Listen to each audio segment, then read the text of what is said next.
It strikes me as being rather odd that we cannot find any statistics on the actual numbers of joint enterprise cases. The law is too complex and unclear. The court took a wrong turn in 1984, and it is the responsibility of this court to put the law right. Judges have been directing juries incorrectly since the mid-1980s. We believe there are thousands of people in the prison system that should not be there. We have won, we have got justice, and we will continue to fight for each and every one of them.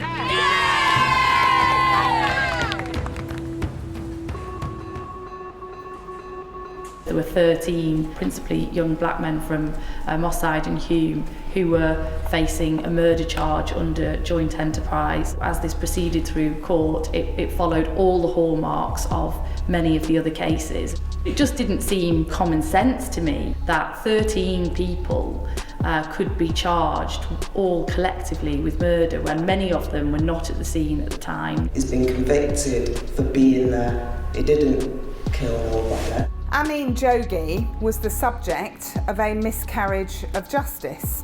It took me 5 years to see his conviction for murder quashed, but for others, affected by at least 3 decades of legal error, the senior courts seem reluctant to say sorry and desperate to keep those affected in prison. 2 years on from the Supreme Court ruling, and it feels increasingly like a Pyrrhic victory, with no case from the 30 years of the wrong law being applied having yet been awarded an appeal. In these cases, our courts are too keen to block appeals by those who may have been convicted by error of the courts. In those communities where 14, 16, 19-year-olds have gone to prison for significant time, when it's absolutely clear to the community that they've not committed murder, as in her community in Moss Side, what it actually does is it undermines the sense of justice. At the moment, the courts are saying there's nothing that they're willing to do. We want release. We want people to be released. We want them to be acquitted.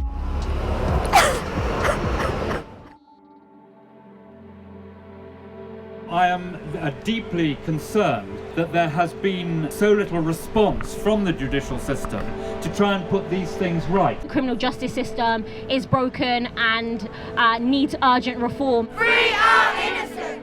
How can you be in custody for years and years and years when you weren't anywhere near a crime?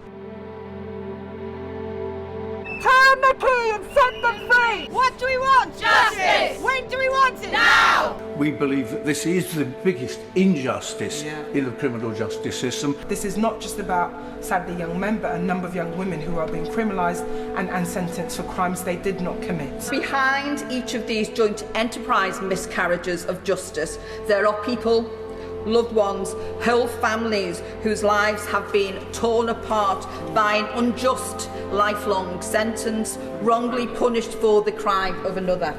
It is time, Mr Deputy Speaker, to reconsider the implications and the unintended consequences of joint enterprise and remove the harm that it has done to many innocent people whose families are with us today.